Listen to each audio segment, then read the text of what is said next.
हैं आप सब। हेलो बच्चों, कैसे हैं आप सब? उम्मीद करता हूँ अच्छे होंगे।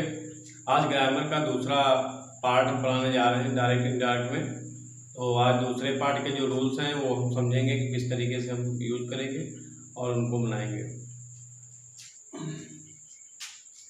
और ये देखते हैं इसमें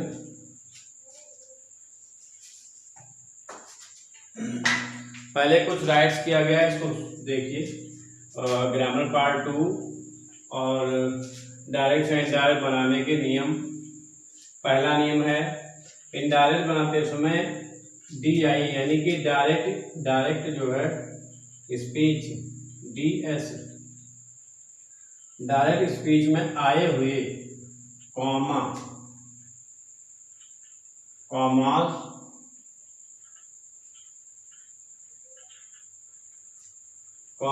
को हटा देते हैं। ठीक है, आए हुए इन्वर्टेड कॉमास को हटा देते हैं। एक तो ये नियम याद रखिए, जब भी डायरेक्ट से इनडायरेक्ट को हम बनाएंगे तो जो रिपोर्टिंग और रिपोर्टेड के बीच में जो इन्वर्टेड काम आते हैं या काम आते हैं उनको हटा दिया जाता है। दूसरा है DS यानी कि डायरेक्ट स्पीच। DS का मतलब है डायरेक्ट स्पीच से इनडायरेक्ट स्पीच। IS का मतलब है इनडायरेक्ट स्पीच बनाते समय रिपोर्टिंग वर्ब को जो होती है सेज टू तो चेंज करते हैं, सेड टू को टोल्ड में। इनडायरेक्ट स्पीच में सेंटेंस के अकॉर्डिंग कंजक्शन का प्रयोग किया जाता है। For example that, if, to और भी अलग अलग सेंटेंस में अलग अलग तरीके से कंजक्शन का प्रयोग किया जाता है। वो हम हर सेंटेंस में अलग अलग बताएंगे।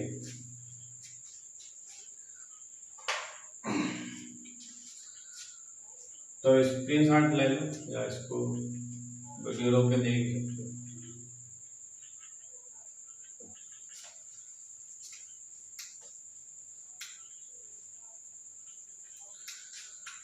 देखो, डायरेक्ट पढ़ने के लिए या एक्टिव या जो भी ग्रामर का सिलेबस अब इस पर पढ़ा रहे हैं, जो अपलोड करेंगे उसको पूरा विधिवत से देखोगे, एक एक पॉइंट, तभी क्लियर हो पाएगा।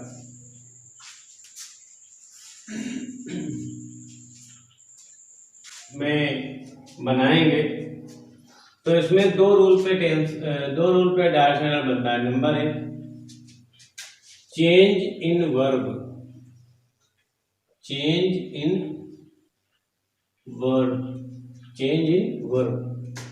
यानी कि क्रिया में परिवर्तन।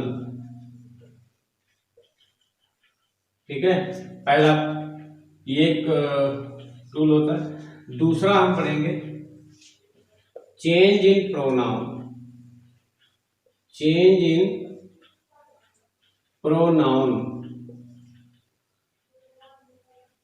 ठीक है, चेंज इन प्रोनाउन का मतलब है कि सर्वनाम में प्रोनाउन का हिंदी में जो है सर्वनाम कहा जाता है। प्रोनाउन का भी काइंड्स होते हैं, फिर बताएंगे अगले वीडियो में। सर्वनाम में बदलाव। ठीक है, ये हो गया दूसरा। तो इन दोनों का यूज करके और अच्छी तरीके से अगर हम इसको समझ लेंगे तो डायरेक्ट इनडायरेक्ट बनाने में कोई दिक्कत नहीं आएगी। क्रिया में परिवर्तन का मतलब है वर्ब, यानी कि वर्ब में परिवर्तन। अब वर्ब में परिवर्तन क्या होता है?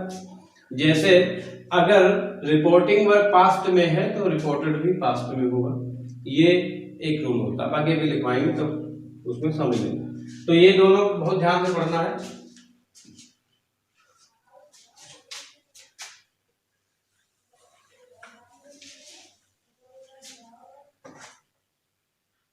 अब आइए आगे देखते हैं। Rule number 1। अब यहां से आपका असर्टिव सेंटेंस शुरू हो जाता है। असर्टिव सेंटेंस से डायरेक्ट इनडायरेक्ट बनाना। असर्टिव सेंटेंस से डायरेक्ट से इनडायरेक्ट बनाना। ठीक है, याद रखिए। रूल नंबर 1,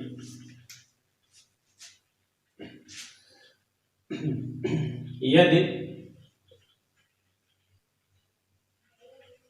रिपोर्टिंग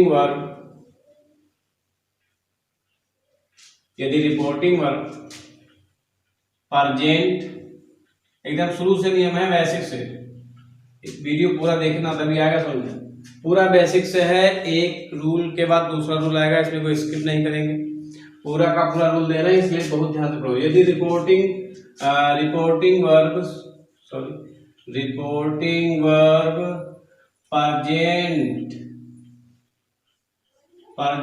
टेंस या फ्यूचर टेंस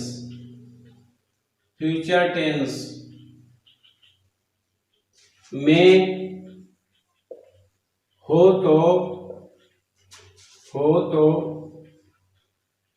इनडायरेक्ट बनाते समय,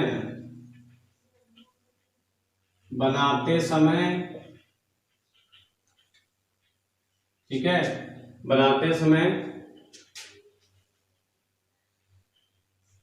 रिपोर्टेड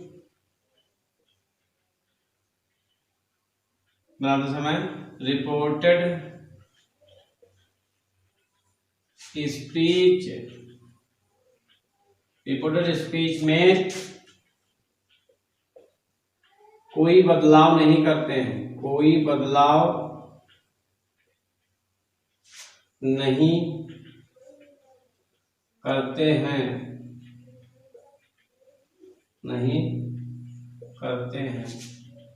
बल्कि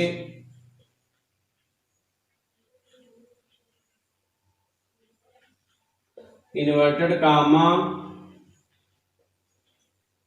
कामास ये जो होते हैं इस तरीके से, ये और फिर इस तरीके से, ये को हटाकर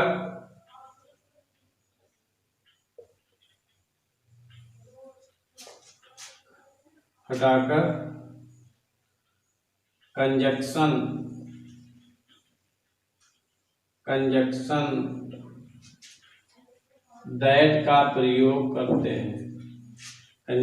दैट का प्रयोग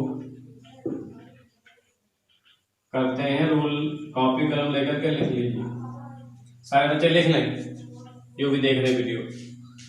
कैसे? यदि रिपोर्टिंग वर्ब प्रेजेंट टेंस या फ्यूचर टेंस में हो तो, अब हम रिपोर्टिंग वर्ब कहां पर है, अभी तो उसमें लिखा नहीं है, देखिए सेंटेंस एक लिख रहे हैं यहाँ पर, ध्यान से देखना। Ram says to Mohan, comma inverted comma, I am going to hospital, ठीक है। राम मोहन से कहता है मैं अस्पताल जा रहा हूं, तो देखिए यहाँ पर सेज एस लगा हुआ है, यानी कि ये प्रेजेंट टेंस होगा, तो प्रेजेंट टेंस होगा तो हमने क्या लिखाया, यदि रिपोर्टिंग वर्ब प्रेजेंट टेंस या फ्यूचर टेंस में हो, तो यहाँ पर कौन सा टेंस है, प्रेजेंट टेंस है, क्योंकि एस लगा हुआ है, से में एस यानी कि सेज, तो प्रेजेंट टेंस में है, इसीलिए रिपोर्टेड स्पीच वाला हमने बताया था पिता, और इसको क्या बताया था, माता, यानी ये रिपोर्टिंग है और ये रिपोर्टेड है। तो रिपोर्टिंग वर्ब में जो टेंस दिया है प्रेजेंट में, तो इधर कोई भी टेंस हो इसमें कोई बदलाव नहीं करते हैं, इसको ऐसे देते हैं, बीच में कंजक्शन का प्रयोग कर देते हैं। तो देखिए, राम टेल्स मोहन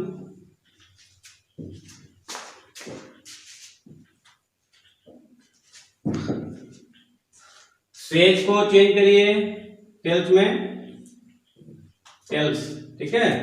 मोहन, राम सेज मोहन, अब यहाँ पे इन्वर्टेड कामा है, हमने क्या बताया था, फिर नहीं करते हैं, बल्कि इन्वर्टेड कामा को हटाकर कंजक्शन दैट का प्रयोग करते हैं। तो यहाँ पर कंजक्शन हटाएंगे और यहाँ पर दैट का प्रयोग करेंगे, ठीक है।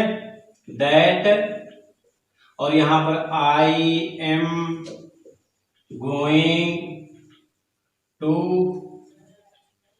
हॉस्पिटल। ठीक है, और एग्जाम्पल लेते हैं, इसको वीडियो रोक के इसको लिख लीजिए। ठीक है, मिटा देते हैं। फिर अगला एग्जाम्पल लेते हैं। ये रूल पहला है, पहले रूल से चल रहे हैं हम लोग। इस पे 2-3 करें, 2-3 डायरेक्ट करेंगे।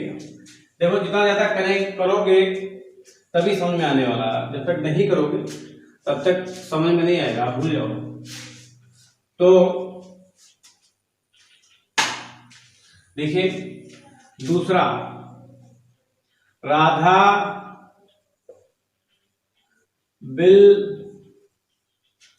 से, यानी राधा कहती है comma inverted comma Mohan do not read book. ठीक है, इन्वर्टेड कामा क्लोज, यहाँ पे ओपन, यहाँ पे क्लोज।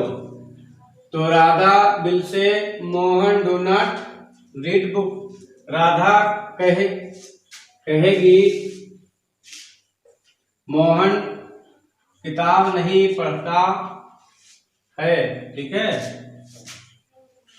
तो यहां पर आप देखिए, यहाँ जो टेंस है, यहाँ पर बिल लगा हुआ है, बिल। तो बिल देखिए किसकी क्रिया होती है, फ्यूचर टेंस की, है ना। तो हमने अभी रूल जो पहले लिखवाया था, हमने कहा अगर यहाँ पर फ्यूचर टेंस में आ जाए या प्रेजेंट में आ जाए तो इधर वाले भाग में कोई बदलाव नहीं करते हैं, बल्कि इसके स्थान पर दैट का प्रयोग कर देते हैं, और इधर का जो सुवाक्य है ऐसे ही हम लोग राइट कर लेते हैं और आपका टेंस क्लियर हो जाता है। ठीक है, यहाँ पे राधा बिल ऐसे लिख दीजिए, से हो गया।